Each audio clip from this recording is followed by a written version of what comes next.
Story 1. I spent 15 years working in emergency medical services, helping people through difficult events. I spent 30 years leading individuals down rivers through some of the most beautiful places in the world. I have dedicated my life to empowering others and helping them find their own strength. While I may not have much to show for it, I have lived a good life. Story 2. I worked in emergency medical services until I was diagnosed with cancer. I am now going to school to become a doctor. I am still working on my bachelor's degree, as becoming a doctor is my long-term goal. Story 3. I just wrapped up a 34-year-long career as a federal civil servant. Now, I'm sure some of you believe that we are all lazy, unproductive individuals who do no work. Believe what you want, but consider why those people are saying such things. The same individuals who want to privatize the government and sell it to their highest donating contractor friends. To those individuals, I say you're about to be in the stage of find out. Anyway, it was an honor and privilege to serve the United States government and help as many people as I could. Story 4. I was a teacher and now work in the public health department. I volunteer and donate blood.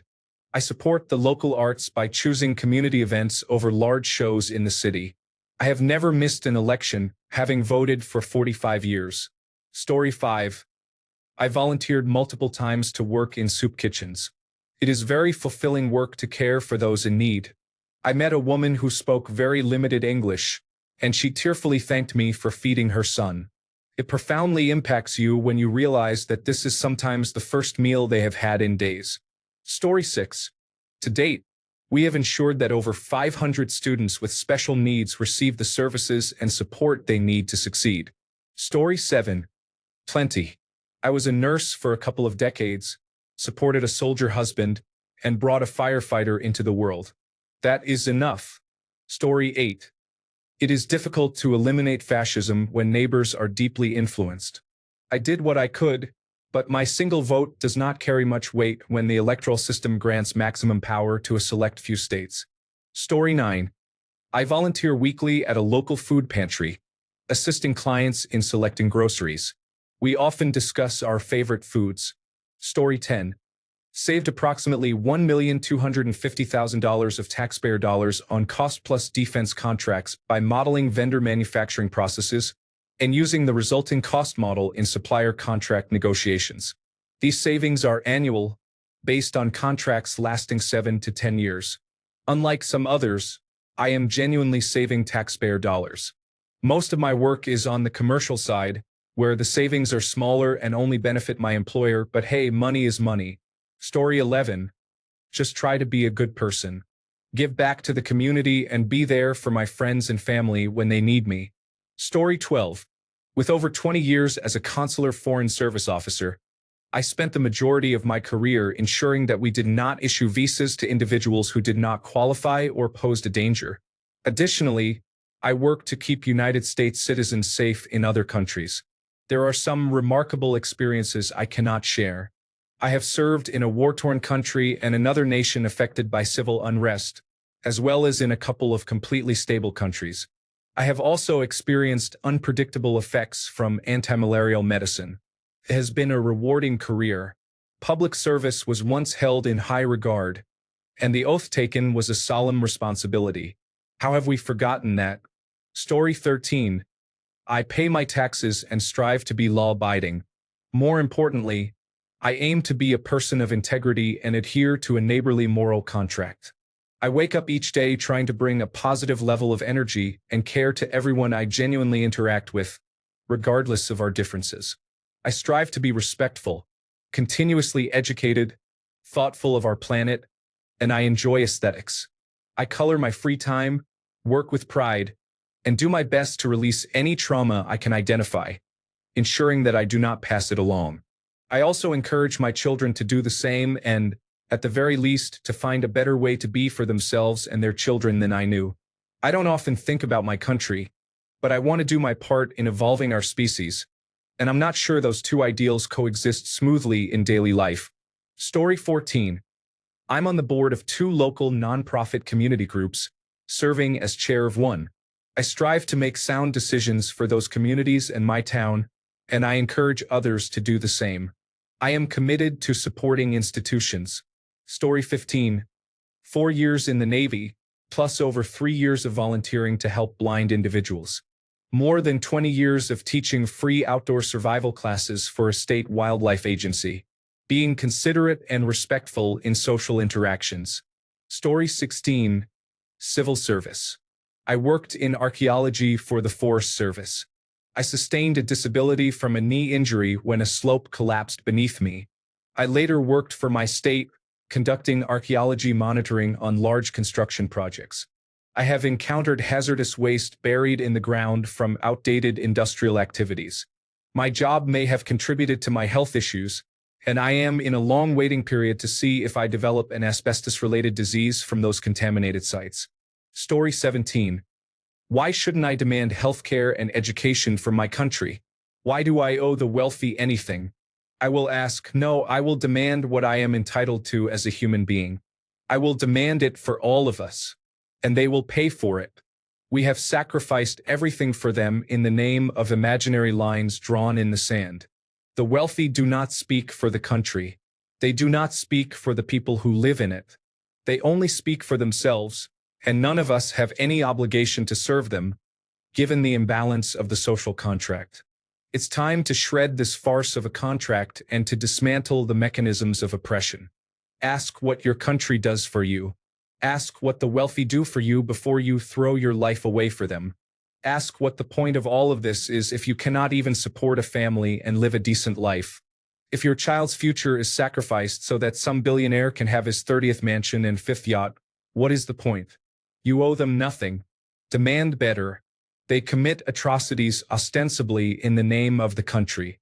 They subjugate you as their enforcers. They do nothing for this country. They are parasites on your labor. They only care for their interests. They take bailouts and handouts and then label the poor as leeches. I am sorry to say that the nationalist appeal is misguided. It is simply wrong. We are not destined to be their slaves. It is not the will of a higher power. They are not any better than most of us. They did not earn it, and you owe them nothing. Any society that does not create a better life for its children must be overthrown to ensure there is a future for humanity. Story 18. I paid my taxes and helped support the economy. I contributed technical skills to a country that needed them. Story 19. Nothing. I never liked that quote. Coming from the President of the United States, it can essentially be translated to, ask not what I can do for you. Ask what you can do for me. Story 20. I have spent the last 7 years working in the field of green energy in demanding and stressful roles. I am proud of the progress my team and I have made and the impact on future low-emission energy systems. Story 21. I am an oncology nurse and strive to be an advocate for my patients in a challenging environment. I cannot always create significant change, but I do my best to listen. It does not always succeed, but I remember the words of a mentor who told me, you cannot fix the system, just help the people. Story 22. I work in public service and protect citizen data. I also ensure the government uses it properly and not for harmful purposes. Story 23. I studied history, visited museums, supported the arts, recycled, traveled, listened to diverse experiences, read books, treated others as neighbors as Mr. Rogers encouraged, donated to local charities, prevented wildfires, shopped locally, and left no trace in national parks. Story 24. I am a functioning member of society. I pay my taxes and I hold a power plant license and a Part 107 license. I can repair airplane engines and fly drones. Story 25. Apparently, I will have spent my entire career putting money into a cookie jar for billionaires, under the guise that I could someday count on it to partially fund my retirement. Story 26. I raised 3 good citizens who are honest and hardworking voters. For my country and our planet, I keep it clean, pick up trash, and will never litter. I am kind to both people and nature. Story 27. I served 2 years in conscription, so if anyone approaches me with empty patriotism, I can say that meaningless patriotism only worsens the position of the country and hinders valid criticism. prevents us from seeing where we should develop. We need these valid criticisms if we truly love the country, because blind loyalty is not beneficial for anyone. Who am I kidding? I will leave. Story 28. I became an engineer to contribute to society through renewable energy and energy management projects early on, and more recently in specialty construction projects that support infrastructure for healthcare. I pay taxes and vote for candidates who historically support policies that benefit the general American population, not those who promote fascism. Story 29. I have paid my taxes and participate in numerous trash cleanups. I am looking to do more. I wish I could dedicate my life and time to this cause. Story 30. I reduce, reuse, and recycle, shut off water and lights when not in use. I pay taxes, vote, and I am generally polite and helpful to others. Story 31. I am a public servant with an engineering degree, using over 20 years of technical knowledge to serve the public in a role that is significantly underpaid compared to the private sector. I volunteer with my children's school, raising funds for classroom and school resources that are not provided by the school district. Additionally, I volunteer with my local Girl Guides unit, offering activities and opportunities for girls aged 10 to 13. I plan to continue volunteering with other service organizations once my children transition from their current age group. I have always been a strong believer in public service, beyond just the government worker aspect, and I look forward to contributing for many years to come. Story 32. Why would you do anything for your country? Certainly, my country does not deserve such blind adoration. Story 33. I started the South African Deaf Rugby Association and have played for the national team. I also work as a teacher at a school for the deaf. Currently, I am working on a project to make South African Sign Language more widely accessible, especially for parents of deaf children below the poverty line who cannot afford traditional classes. Story 34. I voted for a reasonable candidate and not a felon, lunatic, rapist, or racist. I have significantly reduced my use of plastics, using only one plastic bag per month. I grow many plants, avoid pesticides, and compost 20% of my waste, with the goal of reaching 100% once I close on my house. I strive to utilize everything I cook to offset my carbon emissions. It may be a small impact, but I can influence and improve the things within my immediate environment. Story 35. I served in the Army in my country of birth for 2 years. I also served in the Army for 22 years in my adopted country. Neither of these countries was the United States. Story 36. I give blood for free, almost every 3 months like clockwork. Apparently, it's popular as they frequently call me for it. Story 37. I told a former boss of mine, who was upset, that I showed up on time, made coffee, did my job, and didn't steal anything. Is there anything else you would like me to do? Story 38. I work in public health. I am a one-person programming team that does not work directly with people, but I create the systems for health and dental clinics. I have the opportunity to work behind the scenes while helping others. Story 39. I received an education, paid my taxes, contributed to the research and development of cellular networks, raised 3 children, 2 in college, while still raising the youngest, served as a positive role model for my children, invested in local businesses and renewable energy, voted in every election for candidates who aim to assist those in need, limited my consumerism to help combat climate change, and generated electricity by investing in solar power. Story 40. I disagree with John F. Kennedy. I am a social democrat from the European Union, expecting my government to do what I want them to do with the tax money I pay. Story 41. I fundamentally disagree with the thought process behind the quote that the only purpose of the government is to adequately provide for the general population. Otherwise, what is the point of having the government at all? People should ask, what could my country do for us? As well as, how can I contribute? Story 42. Boycotting Amazon and Target, pulling my Tesla stocks, starting a home farm, composting, and selling eggs to my local community for much less than I should be. I break even or less because I believe everyone deserves to eat, and I give where I can. For every state that bans pride flags, Another goes up in my yard. I make sure to do at least one random act of kindness daily if I leave my house. There's too much negativity in the world, and I can't take it. I'm not religious, but I hope I am doing this right. I've started praying to whoever will listen to shake other people awake to start doing the same. Make kindness normal again. Story 43. I always found this very strange. I don't know my country anything.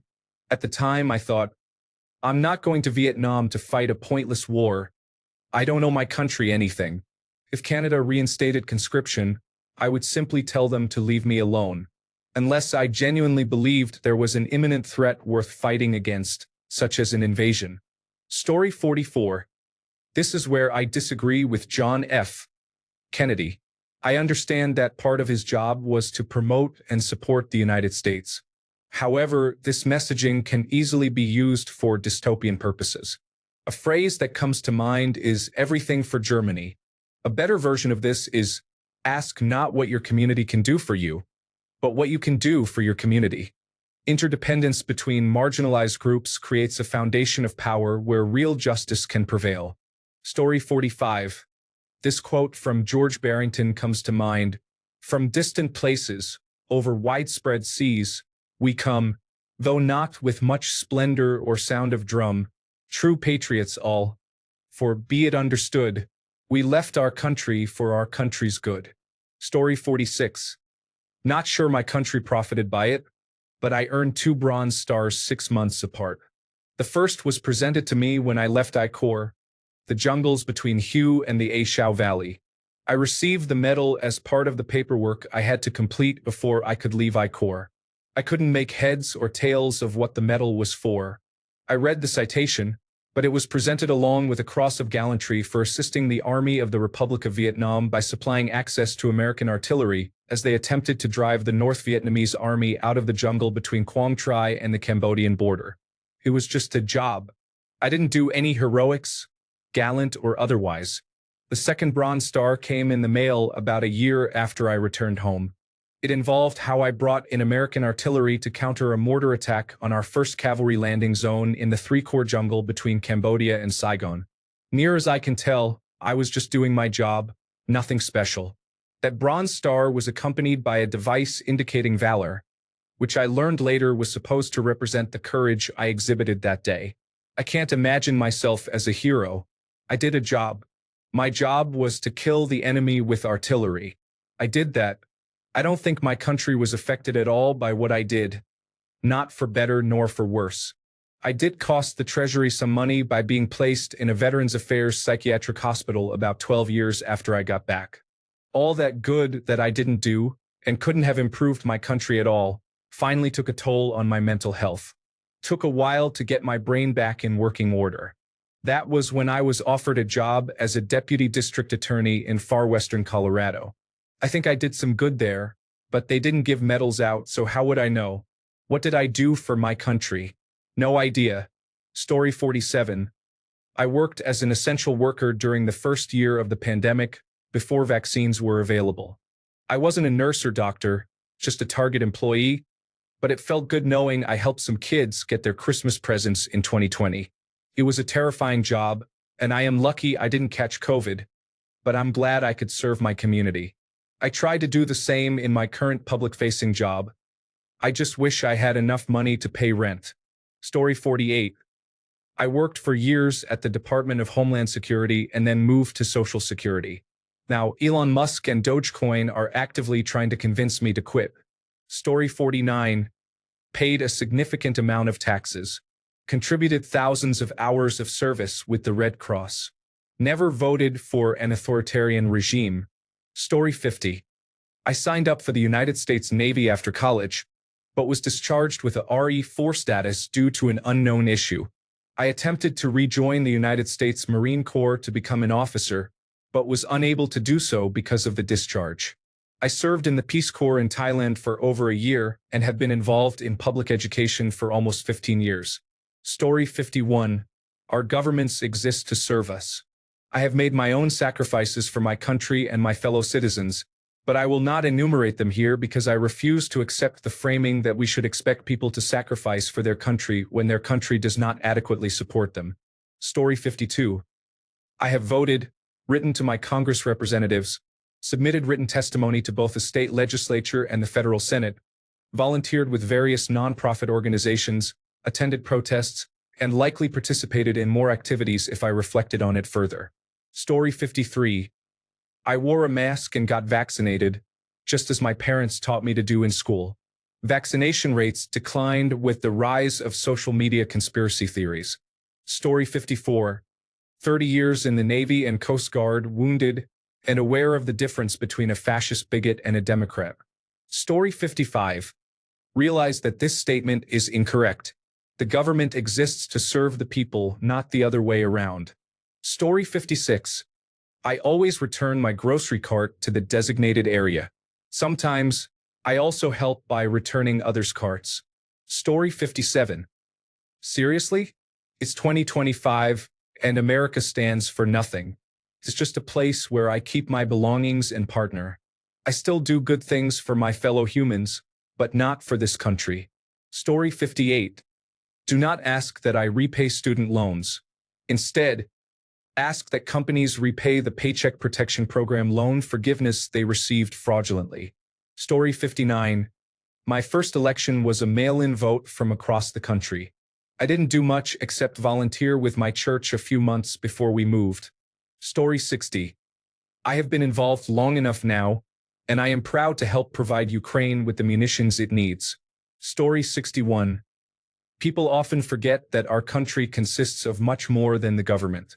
The citizens and military personnel are what truly make it, and we all do our part to keep it functioning, whether on a major or minor scale. It is short-sighted to claim that it has done nothing for you. We have roads, clean water, and reliable electricity. Many of your fellow citizens assist you every week in their professional roles. Story 62. Behavioral health technicians in addiction treatment work with many individuals. While it may not be possible to change the world, making someone's life a little better each day is a meaningful goal. Story 63.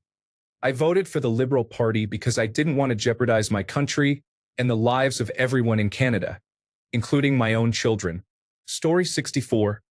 I moved abroad for education and employment. Now I have a degree and a job, so I send remittances to support my family in my home country. Story 65. I paid taxes, provided food to those who say they are hungry, joined the military, and introduced foreigners to American culture, including hip-hop, sports, pop culture, and food. Story 66. I strive to be an exemplary citizen every day and everywhere I go. I am kind to immigrants, and I stop to help people change tires. Everyone in this country is my brother or sister, and I make an effort to positively impact lives through my daily interactions. We are in this together, and if you need help, I am here for you. Story 67. I am a state public servant who pays my taxes and bills on time and maintains a clean record. Essentially, I consider myself quite boring. Story 68. Being from a town with few prospects, the best decision I made was to leave my country, and I did.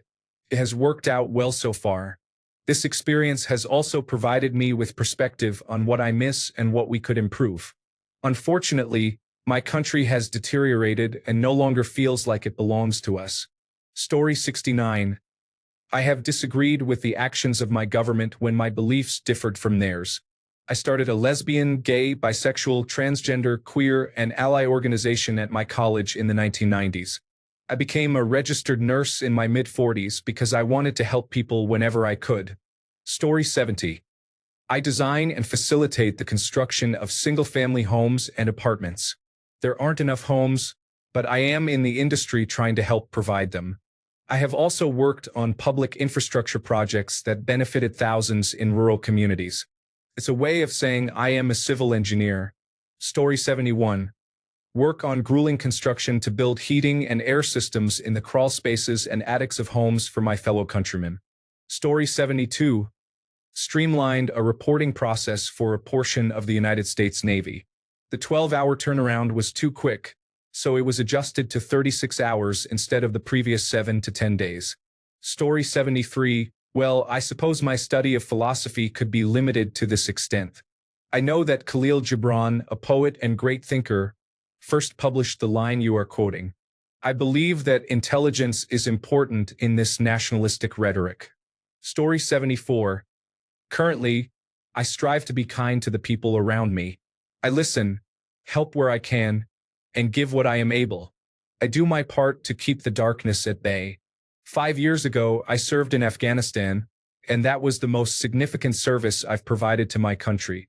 I acknowledge that we didn't do much to help, and I caused a lot of damage as well.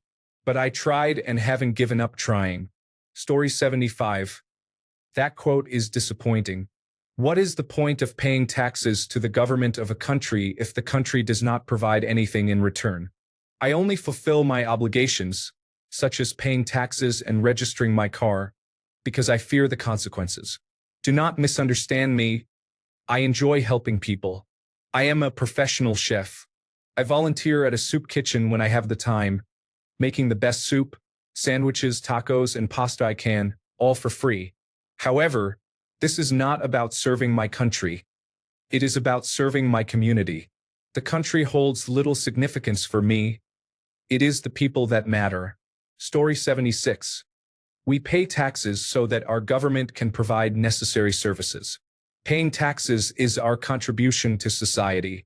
However, the current administration is taking our money while cutting essential services that should be funded. Story 77.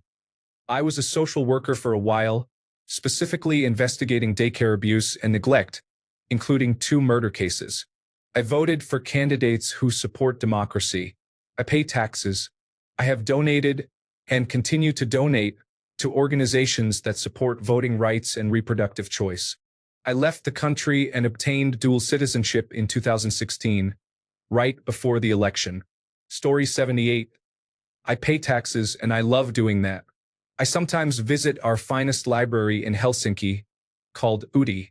It is a masterpiece of architecture, and it makes me proud to be Nordic. It is amazing. Story 79. I can propose policies that would greatly benefit Canada, such as increasing immigration from Europe and other regions, since the population is quite low. However, the audience I am addressing is limited. Story 80. I stayed at court for jury duty as an alternate. Nobody got to cast a verdict because the defendant took a plea deal. Story 81. United Kingdom here. I have 30 years of experience in the Army, with 16 years of regular service and 14 years in the reserves. I understand that this evokes a Heinlein-esque notion of service for citizenship. However, if you ask the question, this will be the primary response. The concept of being willing to accept death or severe injury to serve your country is profound. In terms of service, the police come next. They face significant challenges. They are closely followed by other emergency services. While they may not have an active enemy, I would not want to be in some of their situations. Then there are millions of government workers managing pensions, taxation, healthcare, and so on. Additionally, doctors, nurses, and healthcare workers routinely encounter situations that would leave me feeling overwhelmed. Teachers deal with the behaviors of the newest generation of children. Defining service is not straightforward. Story 82. I work in the National Health Service, facing daily abuse, both verbal and physical, from individuals who think that being ill gives them the right to break the law. Story 83. Maybe not on a national scale, but I work as a deli clerk at the local grocery store. I serve my community by slicing meats and cheeses, preparing sandwiches and hot dishes, and ensuring the prepared food section is well stocked in these challenging times. Story 84. I went into college debt, paid my taxes, and worked at a non-governmental organization that helped standardize material testing for industrial manufacturing in the United States. Story 85. I was exposed to dangerous chemicals and developed tumors, including one on my tongue. I had part of my tongue removed, which caused a speech impediment and lifelong mental health issues. I served during the Iraq War and Operation Enduring Freedom. Story 86. I work for a company that reduces waste, eliminates harmful chemicals and contaminants before they reach our waterways, and transforms waste materials into beneficial byproducts while creating a carbon-negative footprint. Story 87. I wasn't alive, but I try to do my part to keep my country from falling into ruin. I work to maintain faith in local and state governments. I strive to be an informed citizen, making what I believe are educated decisions. I aim to be a good example for my peers and those younger than me. I share my learned experiences and studies with those who want to listen, even if it doesn't feel trendy these days. Story 88. I was impacted by a war I no longer believe in. I suffered a stroke due to undiagnosed post-traumatic stress disorder and high blood pressure before turning 30. Story 89. Apart from voting and paying taxes, I started working for the government this year. I now assist in the preservation of endangered plant and animal species in my country. Story 90. Poured a significant amount of money into the Internal Revenue Service. Then walked away completely. Haven't renounced citizenship yet, so I'm still contributing funds to the Internal Revenue Service. Go America. Story 91. I donate staffing, materials, and my time and do not charge patients for procedures not covered by Medicaid. I also offer free transportation to and from my practice because medical cab services do not come to our rural town. Story 92. I recently paid for a global entry application and let the Customs and Border Protection officer enjoy his little power trip with me. I said, "Thank you, sir. I appreciate it," which surely made his whole day. I think that is quite a lot. Story 93. I tried to sign up for the military but was informed at the military entrance processing station that I am too mentally ill, which I accept. Now I work in a school. In the past month, I have been bitten 3 times by 5- and 6-year-olds in our Special Education Affective Needs Center. I've experienced hair pulling, punching, and other challenges. The recruiter I spoke with would probably laugh at the fact that I have more work-related injuries now than my uncle, who has a 30-year-long military career. Story 94. I worked in a factory near a very poor township. I was directly involved when our company organized soccer tournaments, feeding schemes, and assisted older people in rebuilding homes after a storm or flood. It was an eye-opener. I also tried to use the company bus to get the kids to school in the mornings, but that didn't work because the taxi drivers threatened the company management. Story 95. I paid taxes and voted. I wanted to contribute more, such as helping with disaster relief as an industrial engineer, but I was not accepted. Therefore, I will remain in the private sector, especially under this administration. Story 96. Paying taxes and following the law is important. However, I believe the fundamental reason for a country to exist is to serve the needs of its people. People do not exist solely to serve the needs of a country. I pay taxes, obey the law, and am a good neighbor. That should be enough. Story 97. Served compulsory military service in underwater demolitions. Served in law enforcement, counterterrorism, and special operations to protect lives and property. Volunteered as a crisis negotiator to save lives. Provided additional manpower to support nation building, including military defense. Acted as a community volunteer to enhance social cohesion in the neighborhood. Maintained physical fitness to reduce healthcare burdens on the state. Practiced financial prudence to minimize economic burdens on the state. Story 98. I was in the United States Navy. I have turned several individuals over to the Federal Bureau of Investigation. I am being retrained in college to return to work as I am on disability, instead of just sitting at home collecting a paycheck from the government. I also do some game design and write science fiction short stories that some people enjoy, but I am far from being an entertainer. Story 99. Sticking around to fight the good fight while my more vulnerable friends, being an older white man, leave the country for greener pastures. If you do not have a passport, get one as soon as possible. Story 100. All that changed with Reaganomics and the belief that everyone is the main character. The same is true in the United Kingdom with Thatcherism. Just look at how the wealthy threaten to leave if you suggest closing a tax loophole. Story 101. I have posted fresh original content on a website more than once and received many replies. It was on a public forum, so it had my country's flag as the only identifying feature of my posts. Story 102. I joined the army only to sit behind a desk all day, trying to appear smart and capable of fixing computers. The truth is, I couldn't, and I still know nothing about computers.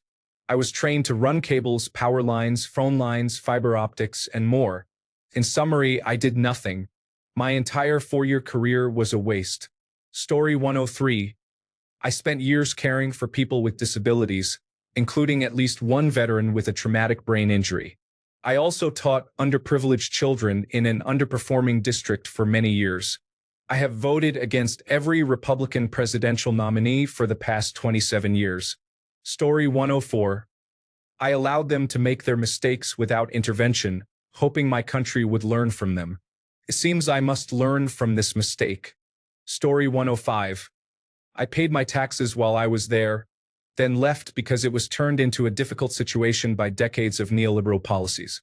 Now I happily pay taxes elsewhere and will soon have a new passport. Story 106. I spent 9 years in the army. I tried to stay for 12 years to qualify for the half pension and departure lump sum, but I became frustrated with the poor management. There was a total lack of deployments for my trade, and I had to cancel too many personal plans at the last moment, which left me out of pocket for tasks I was informed about at the last second.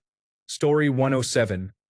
I paid a significant amount of taxes for decades, facing currency inflation, which is another form of involuntary taxation. You are welcome. Story 108. I worked and paid taxes in one of the high cost of living areas of the country for decades and still had to endure a lower standard of public services. I have now moved to a new country. Story 109. Apart from paying taxes and living within the confines of the law, I spend a lot of my free time on activism trying to make the country better. Story 110. If you agree to this, search for the meaning of cuck. Politicians should be afraid of the people, not the other way around. Story 111. Thanks to Trump, we are not going to be paying our taxes anymore. Wait, what? This only applies to wealthy individuals? I thought this was also for regular Americans. Story 112. I built 5 wood duck houses as my Eagle Scout project to help with habitat conservation. Not much, but I am proud of it. Now, I work for the county, helping people properly dispose of trash to save the environment. Story 113. Continue to sacrifice my health and happiness for the chance to avoid homelessness, while my employers boast about record profits. Story 114. John F. Kennedy also initiated the war in Vietnam, so he had a direct interest in people serving their country. The idea of patriotism is misguided. If it were about what you can do for the world, that would be positive. However, why should we confine ourselves to individual countries when that has clearly led to trouble? Story 115. I voted for Trump to try to save the country. I have paid many taxes over the years. I have voted in every election, even when the candidates were not ideal. I display the flag at my house to show my patriotism. But mainly, I voted for Trump to try to make a difference. Story 116. I left. While he was saying that he was actively damaging the trust between the government and the people, and it only worsened after him. Story 117. We pay taxes and have never been a burden to the system. We have never been arrested and donate money to charity for civil rights, food banks, and education. We support locally owned businesses, pick up litter along our walking routes, and enjoy local and national parks. Story 118. I asked what they can do for me. That's the whole point of a country, to serve its citizens, not the other way around. Story 119. I cleaned up toxic chemical Superfund sites, only for the same government to make it harder to fund that work. Story 120. That has always been a very good quote and a good idea. But for argument's sake, let's change that around a bit. John F. Kennedy was speaking to the average citizen. I wish he would have followed it up with a similar question directed at the country or the government for the citizens. To the government, ask not what your citizens can do for you. Ask what you can do for your citizens. And I do not mean rationalizing selfish and unwise ideas by using this logic like, we could double the taxes, so therefore we can provide more services to people. That is a hard no.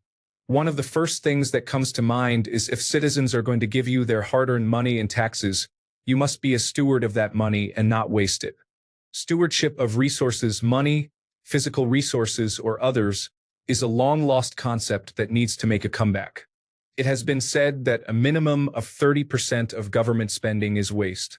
So government, do not ever ask for a tax increase from the people unless you can first reduce a minimum of 30% of spending.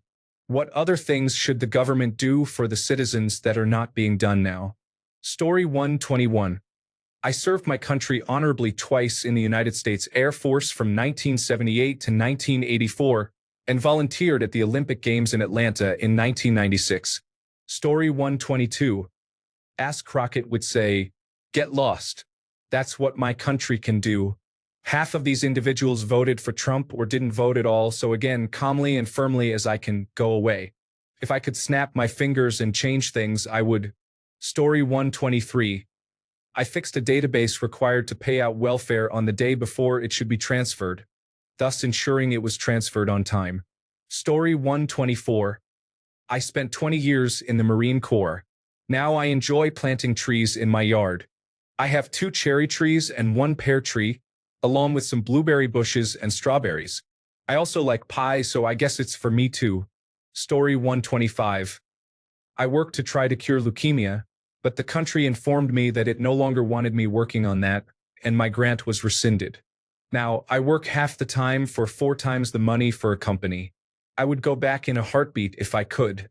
Story 126. I went on Reddit and read many people complaining about their dislike for the President of the United States. It was quite disturbing. Story 127. Volunteered in 1973 for the Navy. Served in the last CB Battalion out of Vietnam in 1974. Stationed at QB Point, Philippines. Story 128. I attended university on a scholarship to obtain what is often considered a non-valuable degree. After that, I married someone with a higher financial status and I am currently not working. Story 129. Served in the Army and then in the federal government. Currently, I am being treated poorly and viewed as a domestic enemy by Donald Trump, the Republican Party, their Heritage Foundation associates, and their supporters. I also used my GI Bill to study fascism because I saw this coming and wanted to help fight against it.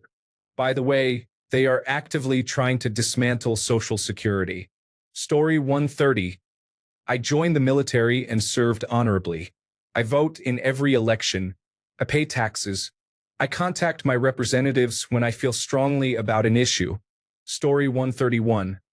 Gave them 10 years of uniformed service and another 10 as a contractor, both directly and indirectly working for the Ministry of Defense. Story 132.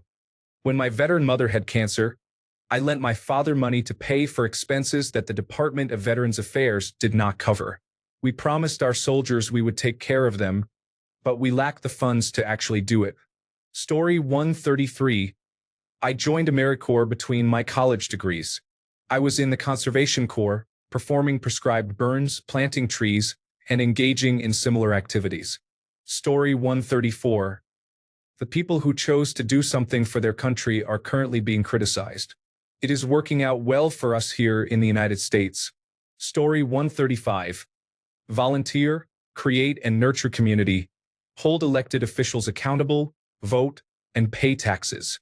The question I have is, why aren't more wealthy individuals supporting their local communities by paying taxes and keeping their money local? Story 136. I have a significant amount of taxes. I have nothing left. I cannot afford health insurance and may face serious consequences soon. I wonder what my tax money has ever done for me. Story 137. I paid taxes to fund wars and the salaries of politicians who do not care about me. Story 138. I appreciated the emergency medical services response. I recently retired from a career dedicated to maintaining essential services in this country. I repaired equipment for power plants and eventually became a field engineer working in the facilities, relying solely on my experience rather than a formal degree. This role required a significant amount of overtime, leading my children to accuse me of being a negligent father. I had a different perspective, and now that they have children, they understand my viewpoint.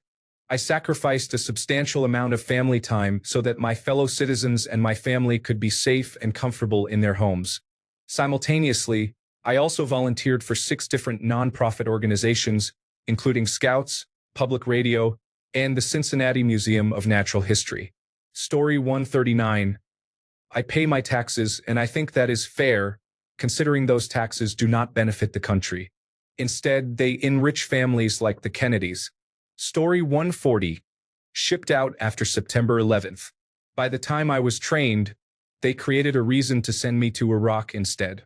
I felt like a fool and a failure. Story 141. I was a teacher and then a social worker, supporting others in various ways. I dedicated myself to raising 3 children. I have considered the environment, voted, and shared what I understand and have learned. I have worked to minimize negativity and accentuate positivity. I have educated myself.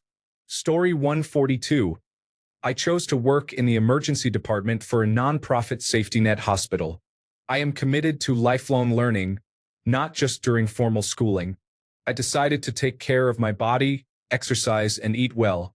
I pursued my passions and talents, as they fade without practice, and I enriched the lives of others by supporting their pursuits. I decided to be an individual. Even if I may not fit the latest social trends, I don't need permission to have an opinion or feel pressure to not be who I truly am. Story 143. I spent 8 years in the Army. I should have completed the full 20 years. I would be out by now with a pension. However, fitness was never my strong suit, and it is an important aspect in the military. Thanks a bunch for sticking around till the end of the video. Remember to subscribe, and until next time, stay awesome and goodbye.